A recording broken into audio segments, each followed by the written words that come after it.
Okay, so I was going to introduce myself, but I kind of recognise everyone here, so I think it's only people I've actually bribed or otherwise coerced to be here. But my name's Phil Parker, not Peter Parker. Thank you, Ryan. It happens frequently, mainly by mistake, but I suppose it's better than Paul Parker, sort of the dodgy 90s Manchester United player. I am on Twitter. If anyone would like to be my 7th follower, I'm sure my mum would enjoy the company. And I work within the online delivery team. I didn't have a picture of the online delivery team, and this is how I sometimes think the business actually view us before they work with us. I'm guessing most of you are familiar with this picture, but if you're not, have a very close look at the little youth down in the bottom left-hand corner and work out how the hell he became the richest man on the planet.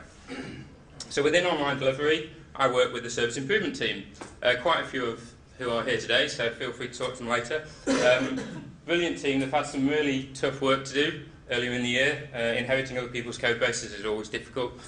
We've been working on sort of shoring up the platform which runs the public website along with the account dashboard. So lots of work to do there, as well as a slight diversion to help out with the iPhone launch. So we did 3 different projects concurrently for the iPhone launch. We did the framework for the static content. We also did the back end for the store locator, and we did the pass it on project, all concurrently within 3 months. So really good team, and they never complain, no matter what's thrown at them. But today I'm here, I'll talk a little bit about work that we're doing, but I'm mainly here just to talk a bit about technology and specifically about Groovy. So before you saw this talk, how many people had heard of Groovy? And how many people had used Groovy in any way? Okay. How many people don't know now what Groovy is? Okay. Do those people know any other programming languages in any way whatsoever? Okay, that's cool. This is going to get really scary really fast. Okay. Groovy is a JVM-based programming language. So basically that means it can run where Java runs. So if you've got Java installed on a local machine, you can run Groovy as long as you've got the appropriate Java files to support it. It means if you're running in a server-side environment like Tomcat or JBoss or WebSphere or anything else, you can pretty much run Groovy. There's a whole bunch of JVM-based programming languages, obviously Java being the primary one. Groovy is probably one of the most well-known of the others. Scala is very fashionable at the moment. Then there's a lot of sort of ports of other programming languages to the JVM, most of them not particularly originally named. You've got JRuby, which is surprisingly a port of Ruby. You've got slightly more imaginatively Jython, which is a port of Python. You've got things like Rhino, which is a JavaScript engine. Pretty much every Clojure, which is Lisp-based, so there's pretty much everything that you want is available on the JVM.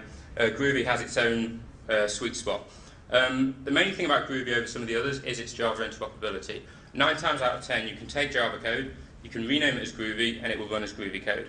There are some cases where that's not true. Support for inner classes, certain array initializers, and some stuff around annotations and generics doesn't always play well, but most of the time it's exactly the same. So that means that a developer who knows Java can basically get into Groovy very easily and just start bit by bit using new features rather than having to understand a totally new paradigm from day one. A little bit about Groovy. So one of the key things about Groovy is it's a dynamic language. I'm not going to talk too much about typing. People say that Groovy has dynamic typing and static typing. Sort of. We won't get into the discussions, but it isn't actually statically checked at compile time. But dynamic typing basically just means that you don't always have to tell the programming language what type you're using. So something could be a string, and then you could reassign a number to it, and it has power like that. Provides quite a lot of syntax sugar, so certain things that you need in Java are optional in Groovy. So things like semicolons is one of the big ones people talk about.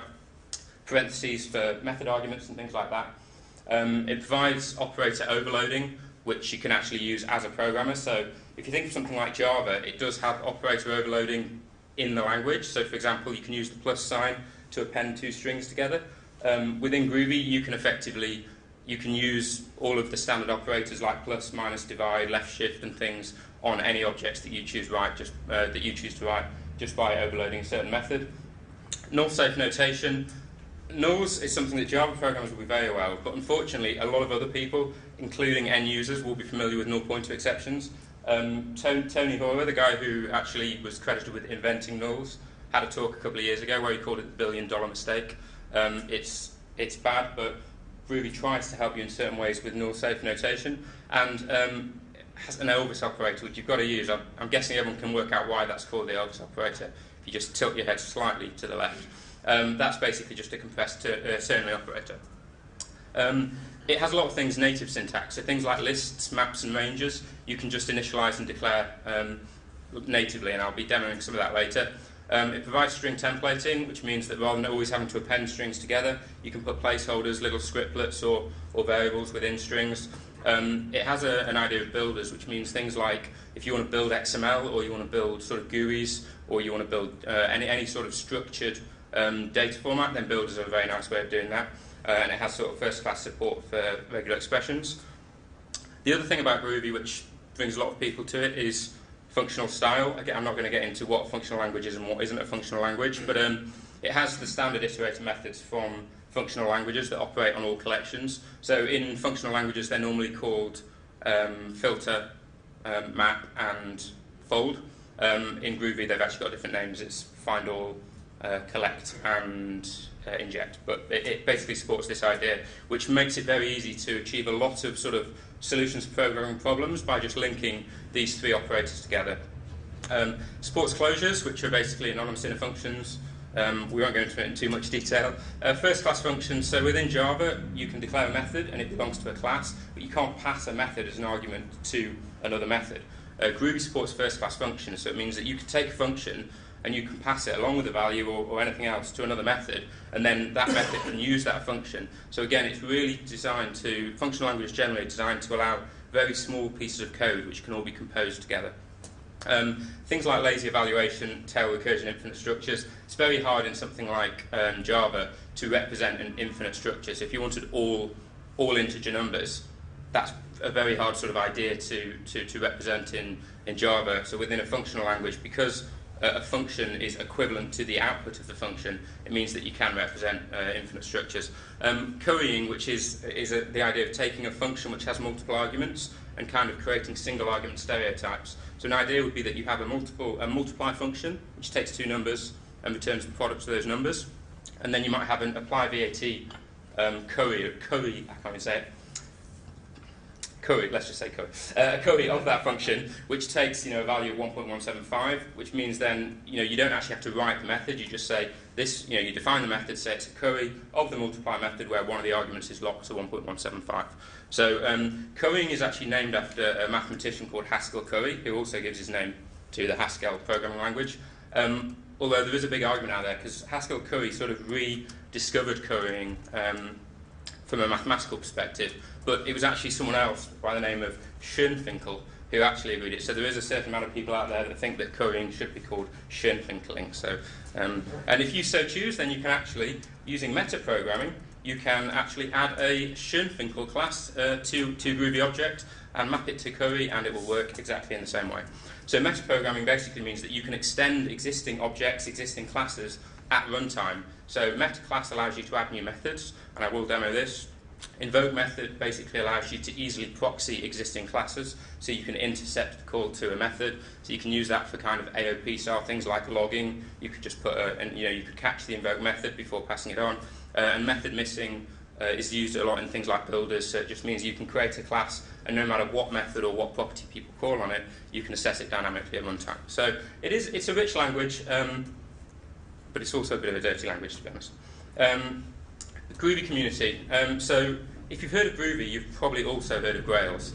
If you haven't heard of Groovy, you might also have heard of Grails. But Grails was originally called Groovy on Rails, and it's just a port of Groovy on Rails to Groovy. But DHH, David Heinemann Haxon, objected to this use of the term Rails, so they ended up with a portmanteau of Groovy on Rails, and Grails is the name. But it's basically a web framework using Groovy. The two project leads of Groovy and Grails, which is Guillaume Laforge of Groovy and Graham Roche of Grails, got together and actually created a company, G21. So it isn't just an open source community, there is a company behind it. And actually, G21 was actually bought by SpringSource, who you may all have heard of in terms of the Spring framework in Java. So from a sort of a commercial perspective, if you're happy to use Spring, no reason that you shouldn't use Groovy. And in fact, SpringSource themselves were bought by VMware, who were a pretty large corporate with a revenue of $2 billion. Well, I say they're a large corporate. Okay, so if you are new to Groovy, the other thing that you want to think about is support. We talked about Java interoperability. You can use Java libraries, that's all great, but what about the actual tooling for it? So there's an Eclipse plugin which is quite mature. Personally, I prefer the plugin for IntelliJ IDEA, which is called Jet Groovy. There's an Emacs Groovy mode if you're mad. There's first-class support for testing, so Groovy test case is included in the actual language, so that's very much like JUnit or something. It provides lots of assertion cases, and Groovy actually has a native assertion feature which is quite nice, which is when you assert two values, if it doesn't match, it actually gives you a nice sort of ASCII printout of what all the values are, so that's really useful in debugging. Spot is a specifications framework written in Groovy, so very much like Cucumber that some people might have heard of. So it's kind of a sort of domain-based, behavior-based testing sort of framework. Jeb is a Selenium wrapper for Groovy, so it allows you to use WebDriver and things. For build tools, there's Ant plus the imaginatively named Gantt, Maven plus, again, imaginatively named Gmaven. This is actually Gradle, not Gradle. Gradle is a pure Groovy build tool, similar to Apache Builder or something. Continuous integration, Jenkins, formerly known as Hudson, which we use, TeamCity, Sonar, basically the support for pretty much everything that you would want from a build perspective. So it is a mature environment for developing in, it's not just a programming language. We already use Groovy in a number of places in O2 Online. So Online at the Core Product Catalog uses some Groovy. Priority Moments also uses some Groovy. The Stock Finder for iPhone, a lot of that is written in Groovy. We use Gradle on a lot of our projects, so even non-Groovy projects, we use Gradle as an alternative to Ant or Maven for actually building Java projects. Plus, we've got a few scripts, and obviously I did promise that I was going to be talking about scripting today. So, what do we mean by a script? Dictionary definition of a script: an automated series of instructions carried out in a specific order. Doesn't really mean much, and actually you could apply that to any sort of programming, any sort of set of instructions. So the question really is, when should you script? When do you want to script? When don't you want to script? And what might you choose? So this is my opinion. Other people's mileage may vary. Personally, I like to use scripting for exploration. So when you've got a problem domain that you don't really know a lot about, and you just want to kind of poke it and prod it, maybe prototype something, then it's really good to just use scripting because it's pretty cheap to get up, and nobody thinks it's a working system, so you don't end up with too much smoke and mirrors around it. Automation. If you've got a set of tasks that you have to do frequently, then obviously scripting is a nice way to automate it. A lot of people will use scripts in different ways for task automation. I think the only thing with that is you've got to make sure you don't lose the knowledge of what you're automating. It's quite important. I always say that if I'm scripting for something, it has to be kind of temporary. It shouldn't be something that's necessarily going to be around forever. It should be, it should be something that's potentially going to evolve. And I also say that it should be private. That doesn't mean necessarily private to an individual, but it should be scoped within a team. I think you've got to be very careful if you start spreading scripts too wide throughout an organisation or out within a community, because they don't necessarily have the same control over them that you might have over other code. You might not test drive them.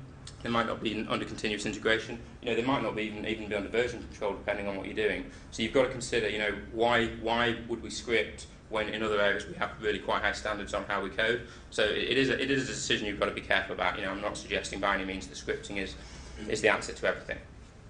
So scripting in Groovy. So if you choose to use Groovy for scripting, there's a lot of ways that you can use it.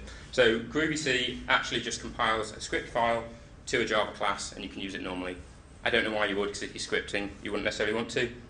There is a Groovy wrapper, which also allows you to build a Groovy script up into a jar, which is executable on any environment.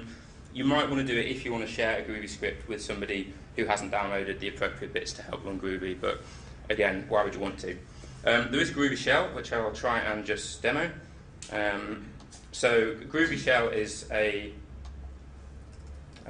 what's called a REPL, so read, evaluate, print loop. Effectively, you get a shell prompt, and you can, first bit of coding, brilliant, you can print hello world. That null bit there isn't actually a mistake, but we did talk about nulls before. Every line in Groovy has a return, or has a potential return. So if I actually just, and the last assignment is used as the return, so in this case there was no assignment, so the script prints hello world, but then evaluates as null. There's also Groovy console, which I can also just demo. So this is basically a Swing app, which when you download Groovy you get as well, and this provides like a little IDE and a runtime environment, in one. So it gives you a few things out of the box. If you don't really want to get into an IDE, again, you can. By the way, if I'm typing anything today, please shout if you see obvious typos, because you know what it's like when one person's watching you type. Okay, so again, you can use this. You get the response coming out at the bottom from a console perspective, and there is even a Groovy web console, which means wherever you are with nothing installed, you can go to the web, and assuming we have an internet connection, if we don't, I'm in trouble later. But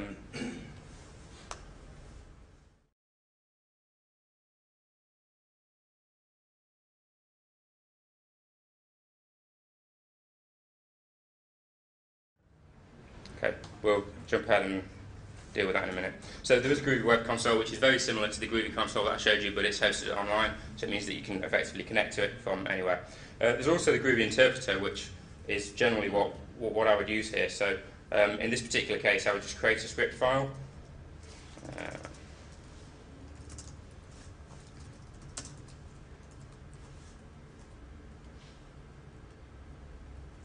And run that in the console. So most of the scripting that I do later on, I will use that for. Right. Okay, so the thing that Ryan originally asked me to talk about today was the spider tool. So this is actually something that we've been doing in work. This isn't the spider tool, although I have no idea where that photo came from. So yeah, the spider tool, this is basically something that we came up with for a problem that we actually hit in work. So one of the tasks that we're working on at the moment is migrating some of the sites over, including the public website, over to a new sort of lightweight application stack. And what we wanted to do really was find out what was on www. It was very difficult to get any information about what was there. Sort of the content is all tied away in quite a proprietary system, which means it's very difficult to get any really useful information on. So what we decided to do was just basically look at the public website as a user does and find out some information about it. So we created a Groovy script which effectively operates as a spider. So that goes to the home page, downloads all the HTML, and then it looks for any anchor tags, and then it basically does that iteratively. So it keeps going, and it ends up going through the whole of the site. It restricts itself to only searching within www.o2.co.uk. But what we end up with at the end of this actually running is we end up with a CSV file, we end up with HTML for every single page on www, and we've also tied it together with Selenium so that it fires up a browser and captures a screenshot of all of the pages at the current time. Now again, I wanted to show this live, but if this, we might be in business. Right, so to show the spider tool working, so I'm just going to start this running. We won't leave it running for too long, but so what this is doing, as I said, is it's hitting the public website, it's downloading everything, it's analysing what other pages exist, and then it's spidering through them. And at the same time, it's firing up a browser, which is also pointing to the website, and then it's capturing screenshots. So we can just stand and admire this for a moment. And as you see, this is obviously the absolute latest content. It's what's live right now, and it's going through and it's capturing everything on the site. And you can see down the left-hand side, it's creating a couple of CSVs. So it's creating a spider CSV, which records every page and which pages it links to, and also a capture CSV, which just indexes all of the pictures we've got. And basically, it gives us a load of information that we can index against, so that we can do analysis against. So the key thing about this was really that we wanted to use it to analyse what was there. So we ran various scripts against that, find out what other sites it links to, find out which pages have common headers and things like that, which pages are using the same layouts, which pages are using core metrics in which way. There's various scripts that we can run against it to do that. But then what we realised actually we had basically a file structure of all of the HTML pages of the site in the right format. So if we actually took that HTML, theoretically we can just display that, and that means that somebody can hit the site, on a local machine. We can actually render that. So we started looking at that, and then we wrote a script, or in fact a number of different scripts, that iterate through all of the different pages and effectively do a number of different tasks. So things like removing white space from the output, things like formatting the HTML, replacing links with special placeholders, fixing any things where we had sort of dodgy comments or things like that. There's various scripts that run, and what we actually end up with is a similar file system but everything's in the format of velocity templates which work for our lightweight framework. And one of the things that these scripts do is it tears out everything which is part of the common wrapper. So it tears out all the header and all the footer. So these pages just have a very small amount of HTML which is unique to that individual page. And we use a decorator framework to combine these pages with a newly written wrapper that basically gives us a locally running version of the DubDub website. And this is actually what we're going to use to go live. So the advantage of this, obviously, is that we're doing this development whilst there is still work going on the DubDub website. It's always happening. So we would have ended up in effectively a race with the DubDub team, always being slightly behind them. It's kind of the Achilles arrow problem. So what we can do with this is that we can have a very short code freeze on DubDub when we're ready to go live. We run this a week before, builds the entire website, quick check over it, find out if anything's wrong, and we can go for it. But then that led us to think, well, how do we know if something's wrong? So what we thought is, well, we'll test it. You know, we've got a script which looks at the public website, it runs a spider against it, and it saves all of the images. So what we do is we get our new website, we run the same spider against it, and we also capture all the images. So then we've got another script. I did say there were a few scripts. We've got another script that then goes through and analyses each of those images. It runs an analysis comparison on it, and what that then gives us is this. So on a per-page basis, where something is wrong, this is basically just a JavaScript plugin that we've written, and you see the green line down the top. What that is on the left is the old version of the image, and on the right is the new version of the image. Now obviously, the top of the page, they're all the same. But if we scroll down the page, you'll see that there's something highlighted in green here. And if I can find my mouse, if I drag back over and look at the new version, ooh, well, that's just building the attention a bit, isn't it? You can see that the size block has obviously fallen out. So what this will do is it will automatically detect which screens are not quite right, and it will highlight as to which screens aren't right, and then it will show us exactly what's gone wrong. So it's pretty neat. So what next for this? Well, all of these different bits can be used independently. Now the first thing about what next is, well, if we want to use these anymore, is the scripts the right bit? You know, the scripts have proved a point. It's a useful tool at the moment, temporary for our team. But if we want to start using it in other ways, we need to decide whether scripts are the right way to go. But for the image comparison piece, we can run this in a number of ways. We can use it, obviously, now to check our existing website versus the new website. We can also use it for auto-detection of old versus new. So if you make a CSS change, we can run this against all pages and find out whether there's been significant change on pages when you weren't expecting it. And the other thing that we want to do is actually capture images from different browsers so that we can run it to see how much difference there is between a Firefox rendering and a Chrome rendering, for example. The spider tool itself we could also potentially use for other static websites. Obviously, we know within O2 there's a loads of websites which are all hosted by different third parties, possibly in different states of coding and everything else. And where those are primarily static content, we could potentially take the same recipe and use it again. Okay, so this is the bit when everything can really go wrong. So, as we say, pictures tell 1,000 words, so I want to do a bit of proper coding and let you see some coding. So, I'll mainly work in the text editor, and we'll be printing in here. So I just want to show you a few features of Groovy, and then I will actually do a quick problem-solving exercise, which will be a bit more fun. So Groovy features. So we talked at the beginning about the support for different sort of collections. So a collection in Groovy, a list, is just as simple as this. So you'll see that I'm using square brackets for list syntax. And I can also show here the templating that talks about string templating. So I'm saying 1, 2, 3 each, println it, which is a magic word for the current iteration, and hello world. And I need to remember to save. If you don't see the star disappear before I switch across, then warn me, because it means that it will do exactly what it did last time. Okay, so 1, 2, 3, hello world. So nice and simple. The other thing that we've got actually with Groovy is ranges. So you can do 1.3, and that can go any number that you want, and it gives us the same response. I should have done 1.4 because you don't even know that it's saved then, do you? Okay, so ranges work well. You can also do, if I can get this to work, you can append the two together.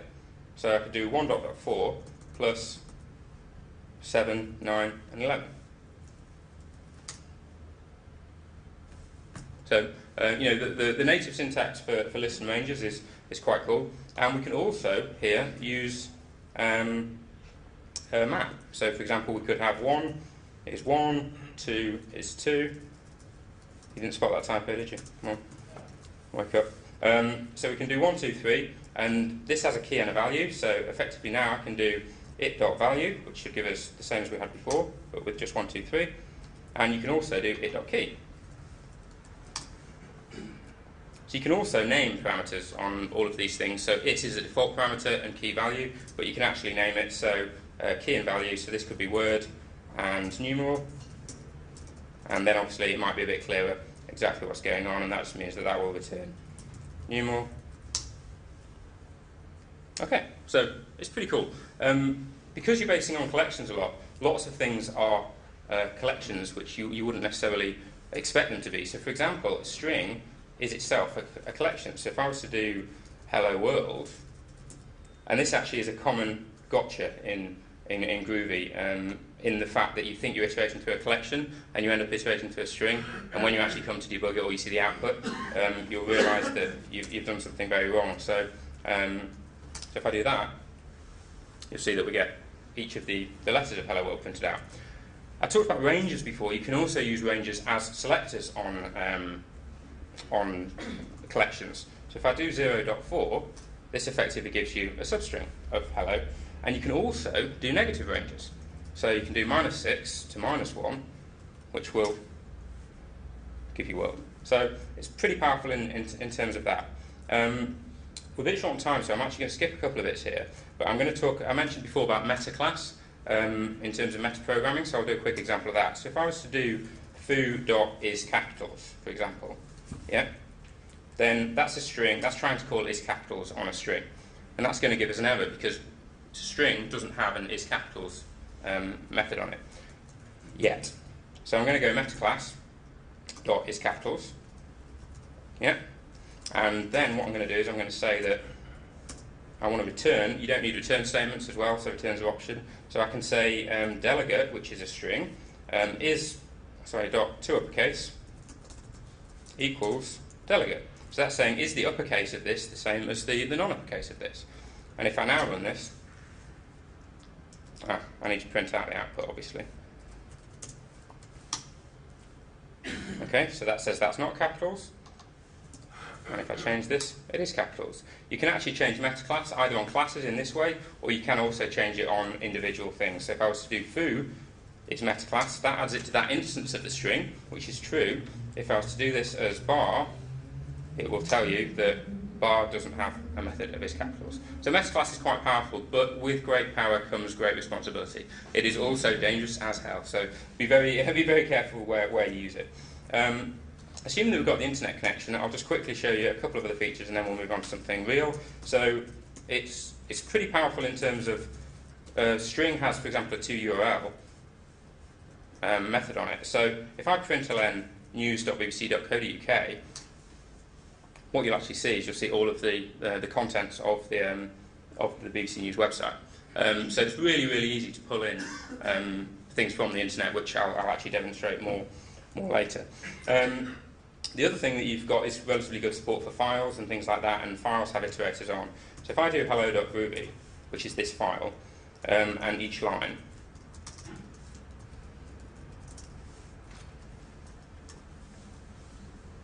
so that's actually outputting this file itself. But because I'm kind of evil, what I'm going to do instead is I'm going to take text, and then I'm going to append to it println hello world. Oh, thank you. Well spotted. Yeah. Sorry, println. Right. So this time I'll run Groovy, and it doesn't do anything. If I run Groovy again, it doesn't do anything because I have got an extra character in there. Oh, fail. It's what? Shouldn't need the new one actually. Oh, what have we done?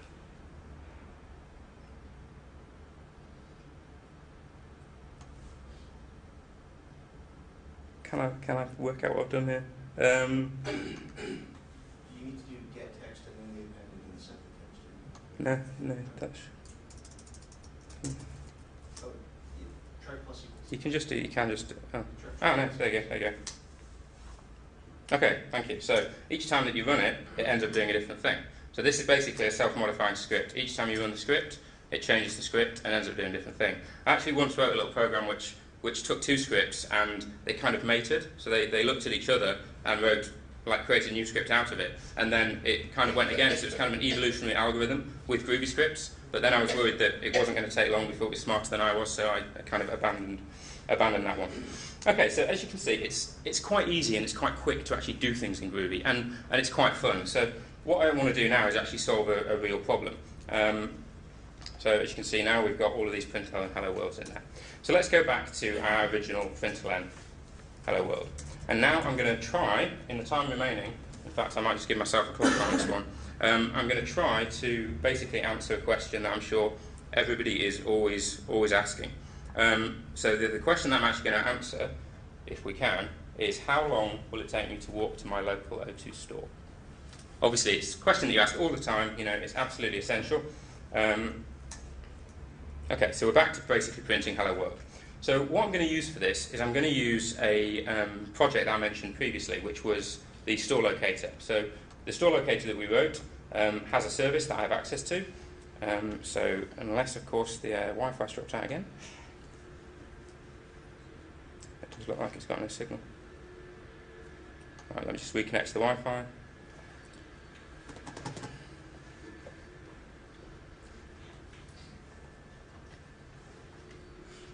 I think that Wi-Fi has an auto disconnect.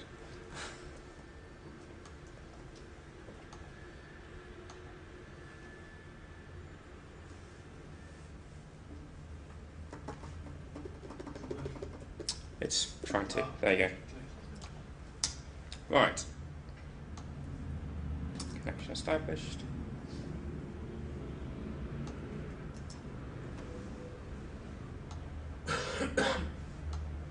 There we go. Right. Okay. So this is so it's a RESTful web service for finding your closest stores. So I'm going to use this within my scripting. Okay. So I've got the URL for it, which I've just gone and copied out of the browser. And what I'm going to do is I'm going to do stores.json and do exactly what we did with the BBC News website before. So to URL .text. Okay. So when I run this now, we should get, might be a bit slow because of the Wi-Fi.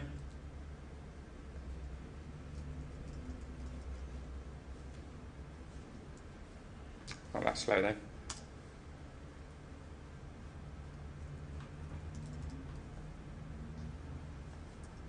Never work with children, animals or Wi-Fi.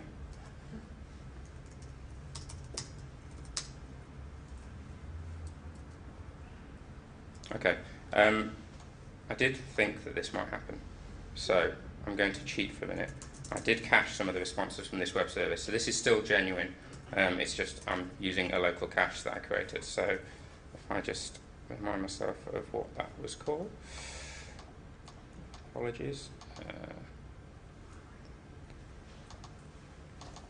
So stores, right? Stores hyphen outcode. Right. So you're going to have to sort of suspend disbelief for a minute and pretend that this is actually going to the web, but it is just a cache of the HTTP response. So it's still kind of real. So that was using SL1. Right. And I want to print store.json. So that wasn't going to work before anyway, because nobody noticed I hadn't replaced the print.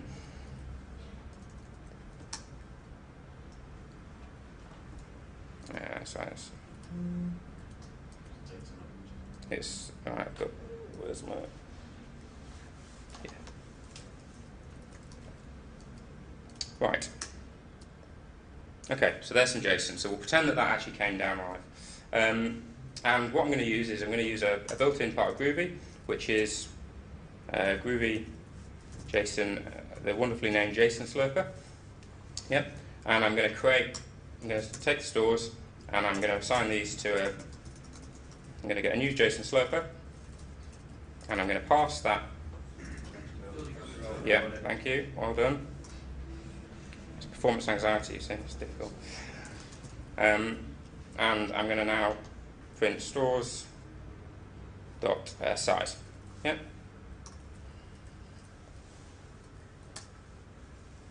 Okay, so it's set 10. So we've got 10 stores back there.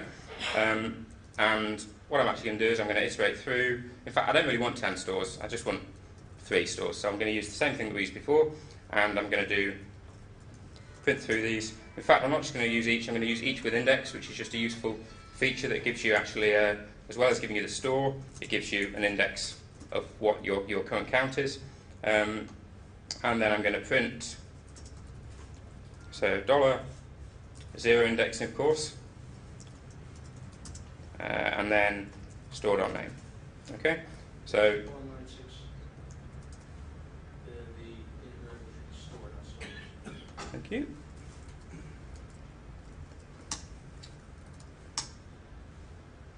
Okay, so 4 minutes in with a bit of break, and we've actually got something which has SL1 and gives us the latest stores. Now, obviously, at the moment it's hard-coded, so we really need to change this bit here to actually take the outcode. So the actual service that we're using uses an outcode. So I'm going to pass that into the script. So args is a built-in thing in every script, which basically allows you to pass something into the script. So theoretically now, if I do SL1,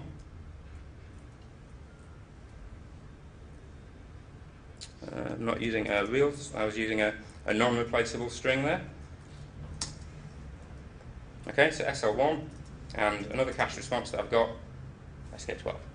So we've now got something which, given any outcode, will give you the list of 3 stores that are closest to it. So we're not doing too badly. Problem with this is that if I put something else in, it's going to be all pretty ugly. So if I put in SKR, you're just going to get ugliness. So what I'm going to do is see whether my internet connection's back, in which case we might be able to switch.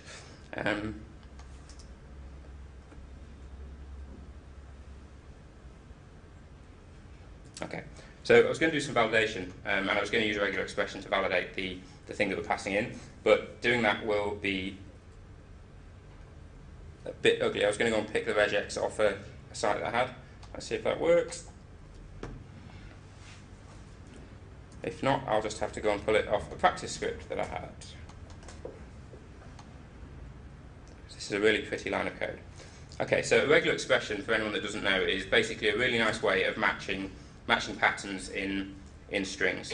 So what I'm going to do on this group, hello.groovy now, is I'm going to create this postcode matcher. So this is actually using the regular expression syntax, which is this equals squiggle sign, and then this these forward slashes, which actually creates a regular expression. And what actually then happens is it means I can say if postcode matcher, or in fact if postcode matcher doesn't match, then I can say, okay, give a bit of feedback, please enter a full valid postcode. And at that point we may as well just exit because there's nothing else that we can do at that point. And then what I can do is I can use the postcode matcher, because as well as actually validating whether it matches, it allows you to actually select capture groups out of it. So there's a capture group in here that takes the outcode part of the postcode and selects it out. So at that point I should actually be able to run this with, for example, SL1 40Q, and I've done something wrong. Thank you, well spotted. It's just an interactive code review session, this. So it takes a full postcode, but if I go to 4T, for example, it will say please enter full valid postcode. And this will also work for SK12-1ES. So with a few breaks, we're about 7 minutes in, and we've got something which takes full postcodes, validates them, and gives you the 3 closest stores. But that's not what I said I was going to do. So what I really need to do here is use another web service, which in fact is going to be a local file, to get the to get some directions. So I'm going to do directions JSON. So again, pretend that we're going to a URL here, and it's data directions. What was it doing? SK. Which one did I have cached? SK12-1ES will do. So SK12-1ES to SL1-4TQ. Okay, and text. And then we're also going to use a JSON slurper on this to get the root.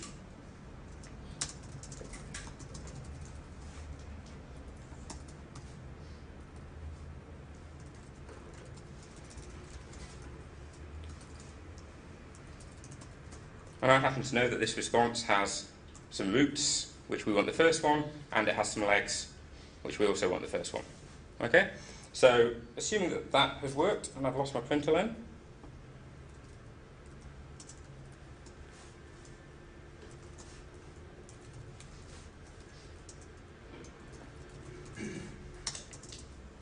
So this should now be able to tell me what the, for example, root.distance.text is.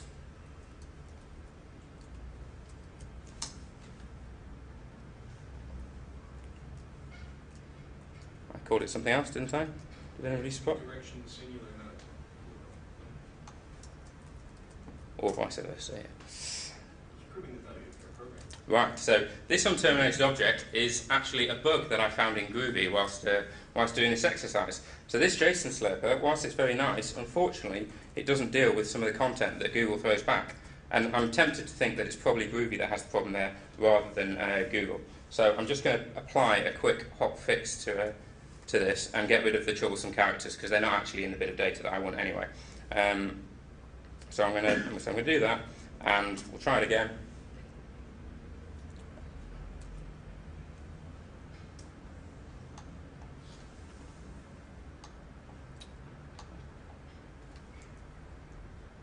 I'm missing a bracket or something there, aren't I? Ah, that's where it went. Yeah, it's not easy doing this on a screen with this size of text.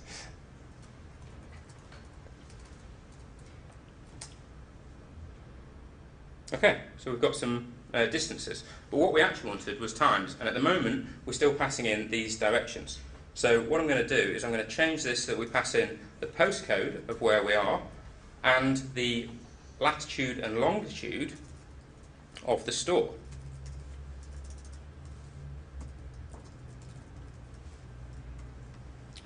So postcode we've not defined, but we can also get that out of the postcode matcher, which was the whole thing that they passed in, which we've said was valid.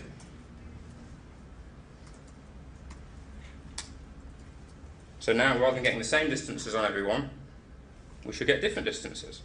So finally, what we wanted to hear was, we actually wanted a couple of other bits. So let's take, we've got the store name, let's stick in the store address.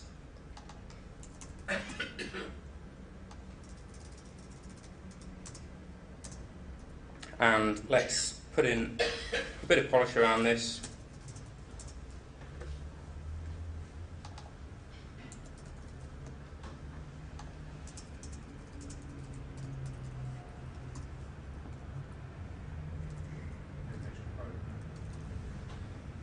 Thank you. And currently we are in EC 4v 3db. So, the answer to your question is, how long will it take you to walk to your closest store? Is that your closest store is at London Cheapside, 56 to 57 Cheapside, and it will take you 13 minutes to walk there. This is a good time for rapturous applause.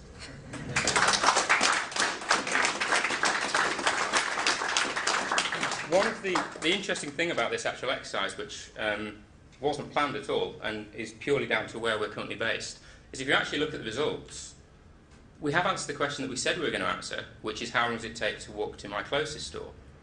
But actually, what the customer probably wanted is which store takes least time for me to walk to. And actually, you'll see here that the closest store takes 13 minutes, and the furthest away store takes 11 minutes, which is obviously a classic problem with distances and directions. So this scripting that took about 12 minutes actually could have driven out a business problem which we'd completely missed in capturing the requirements. Because we could have taken the requirements, how long does it take me to walk to my store, gone through and done a whole implementation on it, shown people to it, and you know, shown it to the customer, and then they'd have said, what a load of rubbish. So basically that's the end of it. All I want to do is just show one quick script, which this is really a case of just because you can doesn't mean you should. So this is a minimized script that I've written. So it's actually 5 lines long, and it's 217 characters, including carriage returns. You can see it uses one collaborator, and it uses the arg0 that we're familiar with before. Okay, and so as I say, 217 characters. I couldn't quite get it down to the size of a tweet, but as far as I can tell, I don't think there's any more optimizations I can make on that for size. And so this script is called That's All, and I'm going to pass in a image